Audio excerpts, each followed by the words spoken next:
Hello everyone, subscribe कीजिए हमारे channel को और दबाइए इस घंटे को। स्टूडेंट कैसे हैं आप सभी लोग। आई होप कि आप सभी लोग अच्छे होंगे। अब हम क्लास 10th का चैप्टर 2 कर रहे थे, पॉलिनोमियल्स। आपकी एनसीईआरटी की बुक के हम चैप्टर्स यहाँ पर कर रहे हैं, ठीक है। तो यहाँ जो हमने जो चैप्टर 2 किया था, वहाँ पर हमने एक्सरसाइज 2.2 तक अपने आप को कंप्लीट कर लिया था, ठीक है। अब एक्सरसाइज 2.2 कंप्लीट करने के बाद में अब हमारे पास जो नेक्स्ट टॉपिक आता है वो आता है डिवीज़न एल्गोरिथम, ठीक है। क्या होता है, चीज़ों को देखते हैं। तो देखो, डिवीज़न एल्गोरिथम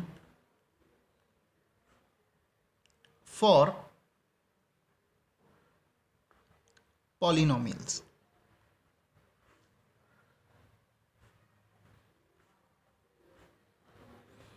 ये डिवीज़न एल्गोरिथम फॉर पॉलिनोमियल्स क्या होता है, उस चीज़ को समझने के लिए सबसे पहले हम ये समझेंगे। मैंने आपको समझा भी दिया है, जिन्होंने 9th क्लास की होगी वो तो इन चीज़ों को जानते भी होंगे। 10th क्लास में भी बच्चे ये चीज़ों को जानते हैं, मैं बता भी चुका हूँ। लेकिन अगर किसी को नहीं भी पता है तो मैं बता देता हूँ।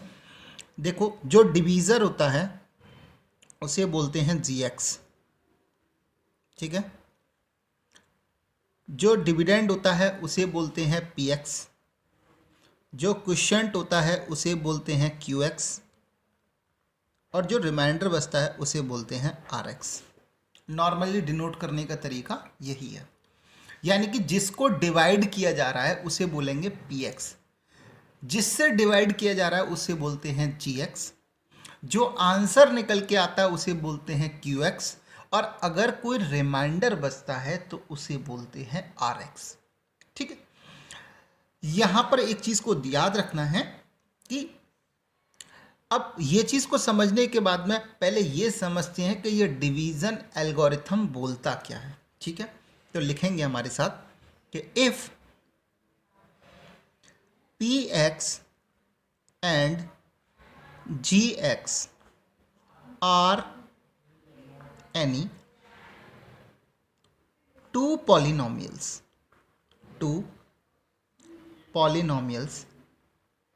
with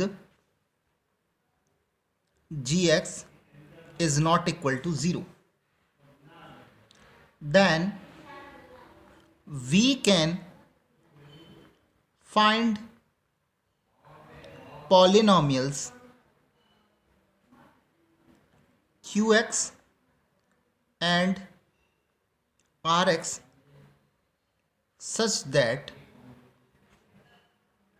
PX is equal to GX multiply QX plus RX, where RX is equal to 0 or degree of RX lesser than degree of GX, ठीक है। क्या बोलता है, एक एक करके चीज़ों को देखेंगे, ठीक है। तो यहाँ पर डिवीज़न एल्गोरिथम ने क्या कहा वो देखते हैं कि अगर कोई भी PX और GX are any two polynomials, ये दो पॉलिनोमियल्स हैं PX और GX, ठीक है, with GX is not equal to 0, जिसमें GX जो होना चाहिए उसकी वैल्यू 0 नहीं होनी चाहिए, ठीक है। तो यहां पर बोला गया कि GX की जो वैल्यू है वो क्या है, 0 के इक्वल नहीं होनी चाहिए। Then we can find the polynomials QX and RX such that, तो हम उससे QX और RX को फाइंड कर सकते हैं। किस तरीके से फाइंड कर सकते हैं कि PX जो होगा वो क्या होता है, जब GX और QX का आपस में मल्टीप्लाई करें और उसमें RX को ऐड कर दें तो तब क्या निकल के आ सकता है, PX निकल के आ सकता है। वेयर RX यानी कि रिमाइंडर जो होना चाहिए या तो वो 0 हो या फिर डिग्री ऑफ RX यानी कि RX की जो वैल्यू होनी चाहिए lesser than degree of GX, मतलब GX की डिग्री से RX की डिग्री क्या होनी चाहिए, कम होनी चाहिए। देखो, आपने ये चीज़ें अच्छे से पढ़ रखी होंगी। देखो, छोटी क्लास में भी हम लोग ये चीज़ पढ़ते हैं कि जब डिविडेंड जो होता है, ठीक है, किसी डिवीज़र से डिविडेंड को डिवाइड करते हैं तो क्वोशिएंट भी निकलता है और रिमाइंडर भी बचता है, ठीक है। और फिर जब डिविडेंड निकालते हैं तो डिविडेंड निकालने का अपना क्या फॉर्मूला होता है कि डिविडेंड इज इक्वल टू क्या होता है, डिवीजन मल्टीप्लाई क्वोशिएंट अपॉन में और प्लस में रिमाइंडर। वही सेम यहाँ पर किया गया है, ठीक है। बस इतना याद रखना है कि जो रिमाइंडर यहाँ पे बचेगा, क्योंकि ये अलजेब्रिक एक्सप्रेशन है, तो रिमाइंडर जो बचेगा वो या तो जीरो होगा या उसकी रिमाइंडर की जो डिग्री होगी, डिग्री बता चुका हूँ, डिग्री का मतलब क्या होता है, हाईएस्ट पावर, ठीक है। तो वो जो डिग्री बचेगी रिमाइंडर की वो क्या होगी, वो स्मॉलर देन होगी डिग्री ऑफ जी एक्स की डिग्री से मतलब कम होनी चाहिए, ओके। अब इसके लिए ये चीज़ ज़्यादा आपको बेटर समझ में आएगी जब आप क्या करोगे, इसके लिए हम करेंगे एग्जाम्पल 6, ठीक है।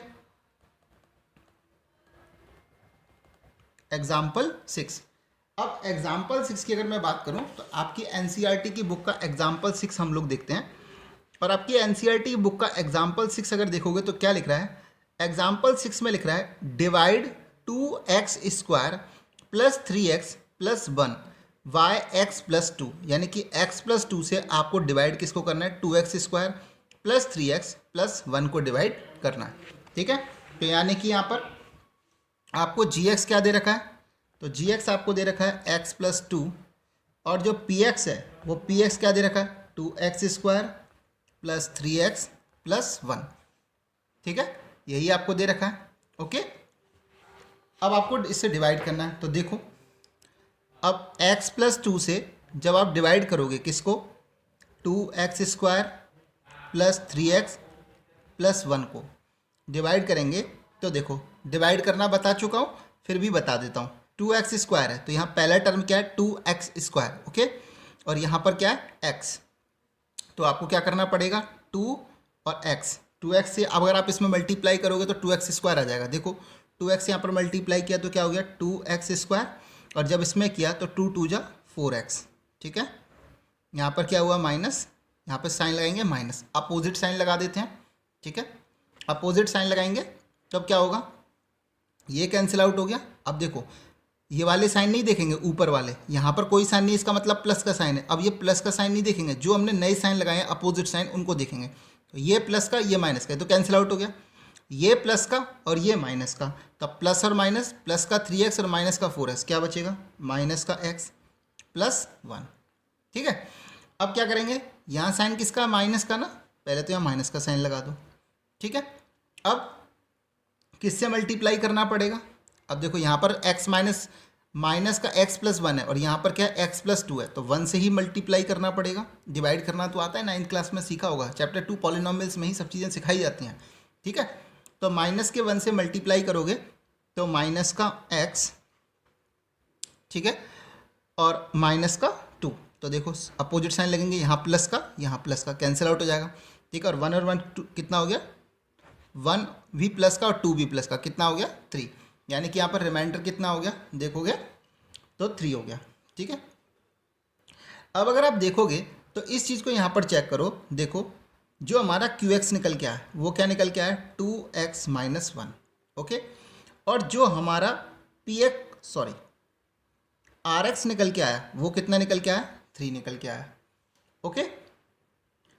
अब देखो हमने जो एल्गोरिथम पढ़ा था उसमें क्या पढ़ा था, RX की वैल्यू या तो 0 होगी, ठीक है, या फिर क्या होगी, RX की जो डिग्री होगी वो GX की डिग्री से क्या होगी, कम।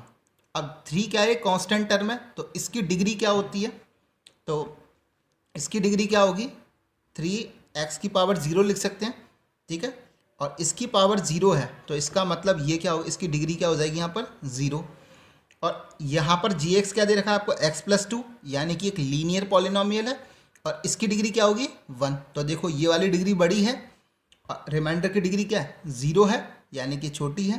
तो देखो हमारा डिवीज़न एल्गोरिथम क्या हो रहा है, जो बात हमने पढ़ी थी वो यहाँ पर क्या हो रही है, प्रूफ हो रही है, ठीक है।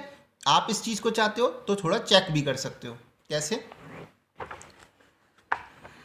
तो कैसे चेक करेंगे, तो आपको अभी मैंने बताया px जो होता है वो क्या होता है gx multiply qx plus rx होता है, ठीक है।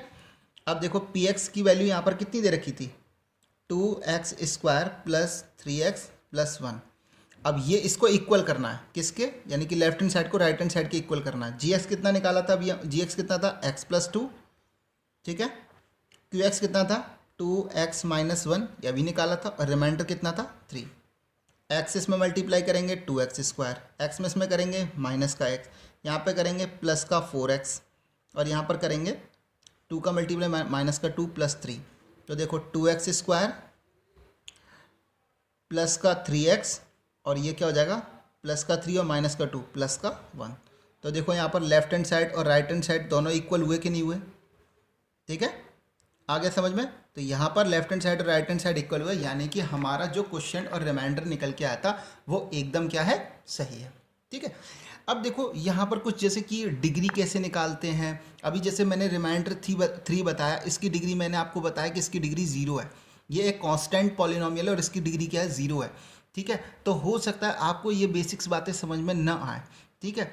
कई बार बच्चे जो होते हैं वो 9th क्लास की मैथ बहुत अच्छे से पढ़ते हैं, तो उनको चीज़ें पता रहती हैं, लेकिन कई बार होता है कि हम अच्छे से नहीं पढ़ पाते हैं, तो वो चीज़ नहीं होती है। अगर आपकी बेसिक्स चीज़ें अगर कमज़ोर हैं तो आप मेरा प्लेलिस्ट में जाएंगे, वहाँ पर 9th क्लास का चैप्टर 2 को जो कंप्लीट वीडियो पड़ी हुई हैं, आप एक बार चाहो तो उन वीडियो को देख के अपने आप को क्या कर सकते हो, अपनी चीज़ को रिवाइज कर सकते हो। ओके, तो यहाँ तक की चीज़ें आपको समझ में आ गई होंगी। ओके, करते हैं एग्जाम्पल 7, ठीक है। अब देखो हमने एग्जाम्पल 6 किया था, वहाँ पर हमने डिवीज़न एल्गोरिथम को बहुत अच्छे से देख लिया था कि डिवीज़न एल्गोरिथम क्या बोलता है, और उसके बेसिस पर हमने एग्जाम्पल 6 को भी किया था, बहुत अच्छी तरीके से हमने ये चीज़ें कर ली थी, ठीक है। अब करते हैं एग्जाम्पल 7। ओके, अब आपका जो NCERT की बुक दे रखी है उसमें एग्जाम्पल 7 दे रखा है, उस चीज़ को देखते हैं। एग्जाम्पल 7 में बोल रहा है divide 3x³ + x² + 2x + 5 bye 1 + 2x + x², ठीक है, यही चीज़ बोल रखी है। तो अब हम यहाँ पर इन चीज़ों को लिख लेते हैं कि क्या क्या चीज़ें उसने बोली हैं। तो देखोगे यहाँ पर जो आपको gx दे रखा है, वो gx जो आपको दे रखा है वो दे रखा था 1 + 2x + x², ओके। और जो आपको px दे रखा था वो आपको दे रखा था 3x³ + x² + 2x + 5, ठीक है, यही आपको दे रखा है। अब आपको डिवाइड करना है, तो आप डिवाइड कैसे करोगे। अब देखो gx जो है आप इसको पहली बात तो इसको सीक्वेंस में रखोगे। सीक्वेंस में रखने का मतलब क्या होता है, जो पावर बड़ी होती है उससे पहले x², उसके बाद उससे छोटी पावर 2x, और उसके बाद लास्ट में कांस्टेंट टर्म, ठीक है। अब आपको डिवाइड करना है x² + 2x + 1, और डिवाइड करना है 3x³ + x² + 2x + 5, ठीक है। देखेंगे आराम से। अब देखो ये क्या 3x³, अब इस 3x³ को डिवाइड करना है तो कैसे करेंगे। तो देखो यहाँ पर देखो इसका पहला टर्म देखो, ये क्या 3x³ और ये क्या है x²। तो यहाँ मैं किससे मल्टीप्लाई करूँगा 3x³ आ जाए, 3 और x से मल्टीप्लाई कर दूँ। अगर मैं 3x से मल्टीप्लाई कर दूँ यहाँ पर तो मेरे को 3x³ मिल सकता है। देखो 3x का इसमें मल्टीप्लाई करूँगा तो क्या हो जाएगा 3x³, इसमें मल्टीप्लाई करूँगा तो 3 × 2 = 6, तो प्लस का 6x², और इसका जब यहाँ करूँगा तो प्लस का 3x, ये मिलेगा। ओके, अब देखो यहाँ भी प्लस का साइन है, ये भी प्लस का, ये भी प्लस का, तो इनके अपोजिट साइन लगाने। यहाँ प्लस का है तो माइनस, यहाँ प्लस का है माइनस, यहाँ प्लस का, यहाँ माइनस। अब ये जो ऊपर वाले साइन है इनको नहीं देखेंगे। अब ये प्लस का और ये माइनस के तो कैंसिल आउट हो गया, ये प्लस का और ये माइनस का, तो प्लस का x² और माइनस का 6x², कितना हो गया माइनस का 5x², प्लस का 2x और माइनस का x क्या हो जाएगा माइनस का x और प्लस का 5। अब यहाँ साइन किसका है माइनस का साइन लगा लो। यहाँ क्या है 5। अब माइनस का, अब यहाँ पर क्या हो गया माइनस का 5। अब माइनस के 5 से इस पूरे में मल्टीप्लाई करना है, ठीक है। अब माइनस के 5 से इसमें मल्टीप्लाई करोगे तो क्या हो जाएगा माइनस का 5x², माइनस के 5 से प्लस के 2x में मल्टीप्लाई करोगे तो क्या हो जाएगा माइनस का 10x, और माइनस के 5 से प्लस के 1 में करोगे तो माइनस का 5। अब देखो यहाँ माइनस का साइन प्लस का साइन, यहाँ माइनस का साइन प्लस का साइन, यहाँ माइनस का साइन प्लस का साइन, तो माइनस और प्लस कैंसिल आउट, क्योंकि ये वाले साइन तो हम देखेंगे ही नहीं। यहाँ माइनस और ये प्लस, तो क्या हुआ, माइनस का x और प्लस का 10x कितना हो गया 9x प्लस का 5 और प्लस का 5 कितना हो गया प्लस का 10। अब यहाँ पर क्या बच रहा है 9x प्लस 10। तो अब ये डिवाइड नहीं हो सकता। क्यों नहीं हो सकता? क्योंकि हमने डिवीजन एल्गोरिथम में क्या पढ़ा था कि RX जो होगा वो क्या होगा, उसकी जो डिग्री या तो वो 0 होगा, लेकिन यहाँ पर रिमाइंडर 0 तो है नहीं। अगर रिमाइंडर 0 नहीं है तो RX की जो डिग्री होगी वो क्या होगा, GX की डिग्री से क्या होगी, कम। ये एक लीनियर पॉलिनोमियल है, ठीक है, इंट्रोडक्शन पार्ट में बहुत अच्छे से बता चुका हूँ। और इसकी में जो डिग्री होगी वो x, यहाँ पर जो डिग्री होगी वो क्या होगी, 1। इस केस में जो डिग्री बनेगी वो क्या बनेगी 1। और x² प्लस 2x प्लस 1 इसकी डिग्री क्या है, क्योंकि यहाँ पर हाईएस्ट पावर क्या है 2, तो यहाँ पर डिग्री क्या हो जाएगी 2। तो देखो यहाँ पर डिग्री कम और यहाँ पर डिग्री ज़्यादा है, ठीक है। तो यहाँ पर आंसर क्या निकला, तो QX क्या हो गया आपका 3x माइनस 5 और RX आपका क्या हो गया 9x प्लस 10। आया समझ में? तो इस तरीके से ये जो होता है आपका एग्जाम्पल 7 ये भी होता है कंप्लीट।